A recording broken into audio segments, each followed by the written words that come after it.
Hello बच्चों, let's read the question. The Young's modulus of steel is twice that of brass.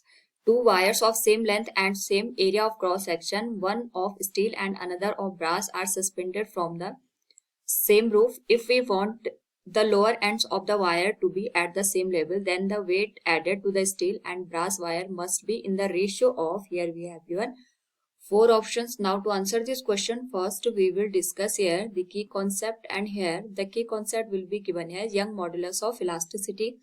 यानी suppose हमारे पास कोई wire है जिसकी लेंथ L के बराबर है. जब हम इस पे एक्सटर्नल फोर्स लगाते हैं तो इसकी लेंथ में यहाँ पे चेंज आता है ऑफ द डेल एल. और यहाँ पे अगर हम बात करें जो हमारे पास स्ट्रेन और स्ट्रेस का रेशियो होता है वो कांस्टेंट होता है, जिसको हम यंग मॉडुलस ऑफ इलास्टिसिटी का नाम देते हैं. यानी y हमारे पास होता है यंग मॉडुलस ऑफ इलास्टिसिटी, जो कि मटेरियल पे डिपेंड करता है वायर के. तो हम इसको लिख सकते हैं F by A into del L by L. और डेल एल यहाँ पे हमारे पास चेंज इन लेंथ को दिखाता है, डिवाइडेड बाई एल आएगा जो कि ओरिजिनल लेंथ को दिखाएगा, जिसको हम न्यूमरेटर में यहाँ पे मल्टीप्लाई कर देंगे. तो क्वेश्चन के अकॉर्डिंग हमारे पास यहाँ पे जो यंग मॉडुलस ऑफ स्टील है that is twice of the Young modulus of brass.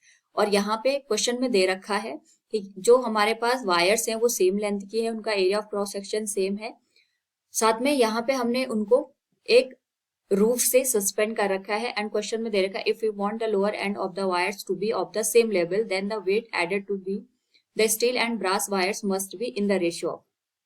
यानी हमारे पास यहाँ पे हम कितना जो वेट है इस पे यूज करेंगे इसका रेशियो हमें यहाँ पे बताना है. तो क्वेश्चन के according we know that y होता है हमारे पास F into L divided by A into del L के बराबर.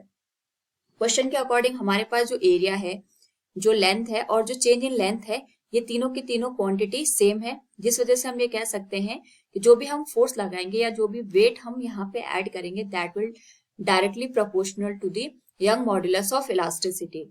तो अगर हम बात करें यहाँ पे स्टील और ब्रास में हम कितना वेट ऐड करेंगे, तो स्टील के लिए जो फोर्स आएगा उसको हम Fs से इंडिकेट करेंगे और ब्रास के लिए जो फोर्स आएगा उसको हम Fb से इंडिकेट करेंगे. That will be equal to ratio के टर्म में हम यहाँ पे इसको रिप्रेजेंट कर रहे हैं, क्योंकि डायरेक्टली प्रोपोर्शन में है तो कांस्टेंट रेशियो यहाँ पे हमारे पास सेम आएगा, जिसको हम लिख सकते हैं Ys बाई Yb के बराबर.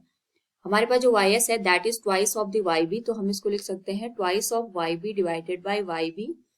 यंग मॉडुलस ऑफ ब्रास से यंग मॉडुलस ऑफ ब्रास का एक टर्म कैंसिल हो जाएगा, so we can say here force और weight added to the steel ratio weight added or force added to the brass will be given as 2:1. So from the given option we can say option D will be the right answer. Hope all you understood it. Thank you and best of luck.